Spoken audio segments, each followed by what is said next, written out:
Okay, so let's talk about the title first, like how to have sex. I mean, this is absolutely not about how to have sex, how not to have sex, but like, was that like an original thing for you when you were first writing the script? Yeah, so it's always been the title from the beginning. I guess it was like how we learned how to have sex at that age and how we pressured each other and thought that that's how it was. Lots of people have been very disappointed coming to screenings being like, but it wasn't a how-to. They brought a notepad. So I think there's a market in there for a good how-to. Yeah, movie, get on the merch. So tell me a little about the kind of origin story. We've spoken about like, obviously this is something you really want to write, but like you had a moment at a wedding where you were talking with friends and reminiscing about the kind of very like normalized behaviors on some mad holidays. Yeah, so it kind of stemmed out of the blowjob scene on stage, which I saw in Magaluf.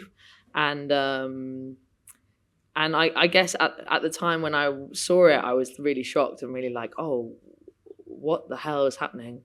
And thought that everyone else was having a really good time. And then when we went to this wedding and we kind of like all talked about this time in our life, that realized that everyone was also feeling really uncomfortable by it, but we were all pretending. And so that's kind of where it stems from. And then like, what was the process of kind of turning that into a feature? Because you were at Cannes, you had a mentor, but like, yeah, making sure it going from first draft to like shooting.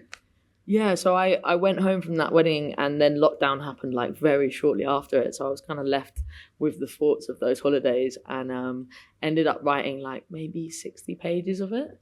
And then everyone was expecting a treatment, but I delivered 60 pages and they were like, it's kind of risky because if Film 4 don't like it, then you have nowhere else to go. And I was like, okay. And then we got into the Next Step program at Cannes and they were really amazing. That was an amazing process. Our mentor was like, just make sure you don't lock out men, just make it really like, you know, pressures from all sides of society and not like a finger wagging exercise, which was really useful. Mia, like what struck you when you got, is this like a typical script that would come across your kind of agent's desk? No, like as soon as I read it, like I could tell instantly like how honest Molly's writing was, which really stuck out to me as being something different.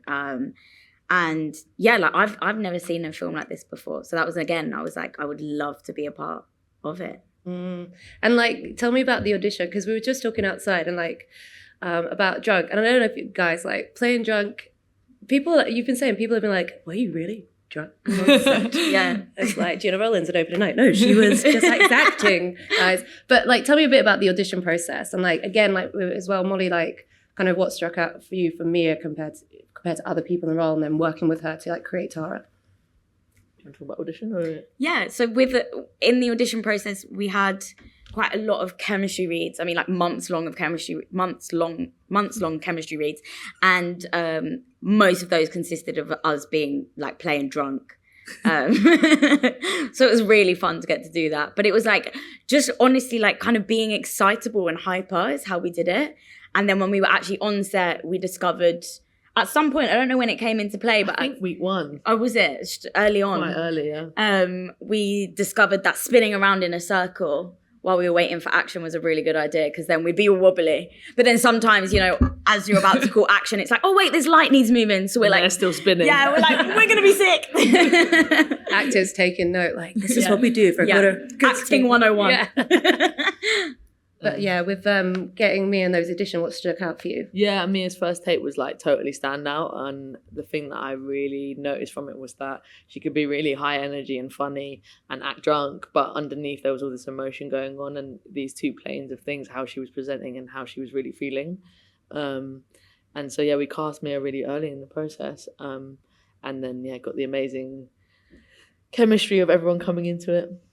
But then it's also important for like Emma and Em and Skye to build that, and you guys building that rapport. I mean, like these girls, I think you were like, felt like you were friends forever. Yeah. I mean, I hope we will be. Yeah.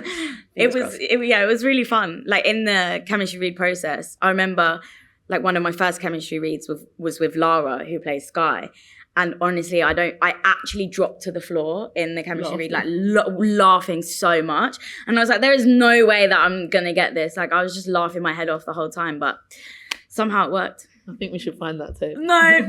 There you go. Get the DVD extras on that. You said, I wrote down, carnage of the day was something that was happened. So can you tell me a bit, because you shot it like on location, and like again, it's a very quite, you don't have a lot of big budget, you've got a certain amount of time to do it. So tell me a little bit more about the carnages of the days. Every day there was at least one thing that went pretty badly wrong. Well, not pretty badly, but like, for example, day 2, I really needed the toilet. There was 300 extras looking at me, and there was a quick tweak happening. So I was like, quick, I'm gonna go to the toilet. And then the mic pack fell in the toilet just as I went to the toilet. So then and then I heard action, and I picked the mic pack up, wiped it in my t-shirt, rolled it like this, then went outside, sat next to the monitor, and the sound assistant went, "Oh, thanks for the mic," and picked it up.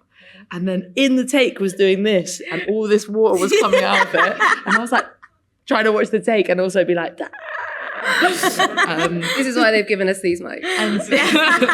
And then I went, I was like, really sorry, but I pissed on the mic. And the sound recordist was like, you did what? This was day 2. So that was a good bonding You were on moment. a real clean set. Yeah. Set the tone. But you had like moments, like you mentioned you giggle a lot. There were certain moments that like really set you off. Can you tell me about there was a lot.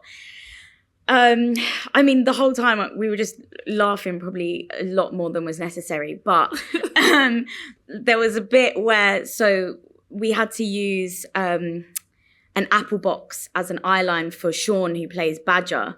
So then we thought it was really, really funny to kind of have all the apple boxes on set as Sean. So people were like drawing faces on them, writing Sean's name, and you'd walk past an apple box and be like, "Hey, Sean," and think it was really, really funny, which is obviously just really silly, but yeah, it set us off a lot. It's this big topic for him in therapy, right? Yeah. Well, no, can we talk about the guys? Because like Sean, I loved in Ali and Ava, and then you've got like Samuel, who's in Tyrannosaurus. So like, yeah, casting those, and also someone who's like from Doncaster. I really appreciate the northern representation on this thing. So tell me about casting them. Yeah, so Sean, I'd watched in Selfish Giant. Ali Ava, I was a big fan of his work, and then he came in to read for Badger. And actually, weirdly, we didn't write the jokes until later, but I watched his tape again recently, and he was putting in jokes into the audition, and he was just amazing, like really funny and charismatic. And then at the end of the audition, he said, "I just want to say I've got a 5-year-old daughter, and I really need to make this film." And yeah, and I think what everyone was really passionate about that in terms of like changing the world. And Sam came in to read for Greg, who doesn't exist anymore, but is now Paige. And when he read, he left the room, and me and Isabella, the casting director, were both like, "He's Paddy." And then we like ran after him and found him, and he was like, "Oh, I don't know if I can come back in and like read." Like he's dyslexic and like found it really difficult. And he came in and smashed it. And then, yeah, they all smashed it. So you set up at the place that you shot at. Can you tell me why you picked that particular hotel? Yeah. So we saw like 60, maybe 50 hotels, and like it was quite complex to find the right one because you had to have the balconies next to each other, or like they could be far away, and we were like talking to each other and being like, maybe that's too much for them to be shouting. And so there was all these tests going on, and then we finally settled on this hotel, which actually is like on the strip. It's like right in the mix of Malia. And then we were on like one of our first recce's, and we were all standing on the roof of the hotel, and then we were like looking at the pool, and we're like, "Is the pool penis shaped?" and then we went back to Malia recently for my 30th, and I was talking to the owner of the hotel, and I was like, "Oh yeah, and the penis pool's in the film," and he starts crying. And he's like, "Oh my God, so I've contributed to the film too." And I was like, "I mean, your whole hotel is in the film, but yes, the penis pool was also made the cut." I just love the idea that someone's gonna be like, "Let's go there," because that's the penis pool film How to Have Sex. You should have like a blue plaque. We were thinking like instead of TripAdvisor, like can or something. How was it then shooting though in another country, especially for like your first feature? Because there's a lot of logistics that you have to kind of work out. What was the kind of things that you kind of found your groove? Yeah, I mean, it's hard in terms of like, Greek crew speaking another language. Often we'd be a little bit locked out of communication and like trying to broach that. But we really tried to create an atmosphere where it was like both the HODs that we brought from the UK and Greece were really bonded together. So we played football every Sunday and like had barbecues, and it was a real family vibe. Yeah. And like Mia, your outfits are so good. I felt very cold all the time, and it did take me back to my uni days wearing next to nothing in cold. Yeah. So tell me a bit about like how like putting on those outfits, especially the ones that weren't really hers, the ones that were like, you wear this. It's like, this is not for me. But I think like George like particularly wanted to make the outfits not fit specifically, so you could tell that kind of Tara's outfit she was is borrowing George the from. costume? Yeah, sorry, George costume designer. She like made sure kind of we'd try them on and she'd be like, yeah, that's slightly too big, so perfect, 'cause that's actually Skye's, like stuff like that. So it was really authentic. But also kind of after the beach scene as well, like Tara's dress that she was wearing was inside out. It like had all sand covered on it, which was really helpful in kind of knowing where because obviously we didn't film chronologically, kind of knowing where we were. And then we also had wristbands that were very important all the way through, because it kind of showed which nights out we had been on at what point. So it was like we'd check and be like, oh, we've got 2 wristbands on, we've had 2 nights out, that's where we are in the script. Yeah. It was really helpful. And that was like a really big part for you, like the visual storytelling as well, like kind of setting the tone and moods. Can you talk a little bit about the colours? Yeah, for sure. So there's like a colour palette that we designed very early in the process. So like orange is danger, green is Skye's colour, and then when she kind of puts it on Tara, it's like you kind of feel the pressure from her. And there's predators sewn into both Skye and Paddy's outfits, and you kind of don't really see them, I guess, until the end when he puts his hand over her face and there's a scorpion on his ring. And then when Tara leaves the bed, Skye's got a snake on her ring as well. So there's kind of all these little hidden things in there. And talk to me a bit about that kind of the music and how that kind of like tracks like Tara's emotional shift through the movie, because it's really like really visceral. Yeah, so James, the composer, he's a really good mate of mine. We've been friends for like 10 years. He used to be a DJ in like clubs, Magaluf, Ibiza and stuff like that. And is he in the film as like a random DJ in the background? No, he never came out. He came for my 30th, but he didn't come. He didn't come out. Let's have the movie of your 30th. Sounds amazing. I mean, that movie is a good movie. It's like, anyway, for another day. Recording, don't. James knows this world so well, and so we decided that bass was the thing that was going to kind of disturb her world and get heavier through the film and really shake her as much as the place was. And there's like a real shift, like kind of the first part of the movie compared to the second half. Like, you know, when you're, I suppose when you're writing it, especially whereas you're a cinematographer as well, scrapper. Shout out, Charlotte, big up that. But like, how? Yes. We need a bigger clap for Scrapper. Come on, please. Okay. But like, how much does, I suppose, like your like technical skill as a cinematographer inform the way you're going to write and direct, and how you wanted to kind of pace that kind of shift? Yeah, I don't think I would have been able to make this film if I hadn't been a cinematographer, to be honest. I mean, just dealing with that amount of extras. Yeah, so it's kind of like designed in 2 halves, and the visual language that breaks it up is when she's missing, which is the zooms. And so I was like, okay, well, we see everything through her eyes. We shot most of the film on a 40mm lens, so it was kind of like portraiture of Tara and then what she's looking at. And then when she's missing, it's like, how do we don't want to pick up another character or another few characters, so how do we show that she's not here? So we're just like zooming in past everyone. I mean, to shoot 7 pages on a zoom lens over 2 separate days was quite the challenge.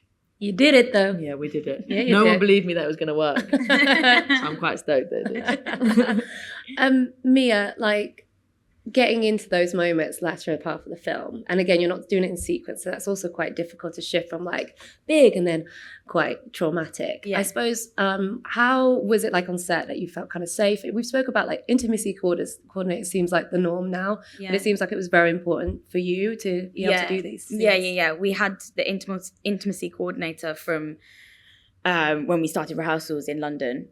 So by the time we got to Malia, we knew exactly what we were doing, and those scenes were choreographed to a T. We also had therapists throughout as well that was accessible to everyone, and just the way Molly like had the set as well. We were all just such a unit, such a family from day one, literally. And we had like music nights and everything. So we all got to really, really know each other and really be a family. So you felt supported all the way through. And again, like just the way it's presented, we spoke about this, but like you don't always have to show the kind of the specific details of assault.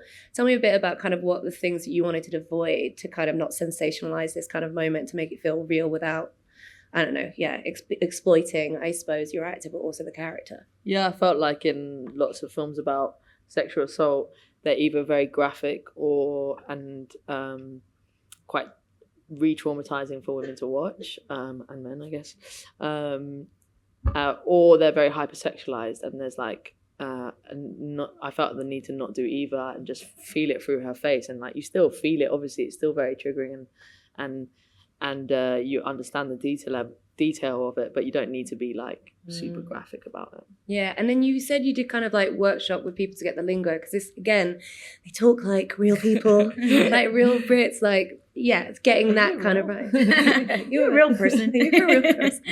But like, yeah, because you did some workshop to kind of understand certain like phrases, and also was it quite shocking to hear some of the responses? Yeah, it was really crazy. Like we did these workshops around the UK. We spoke to 16, 17-year-old girls and 17 to 19-year-old boys, and we gave them bits. We talked to them about everything, like what music they're listening to, how they're like talking, what their body language was like. We're taking from all of it, but we also gave them bits of the script, and we gave them the beach scene. And even though it like explicitly said that she was uncomfortable, they were like, but she said yes, so it's not an assault.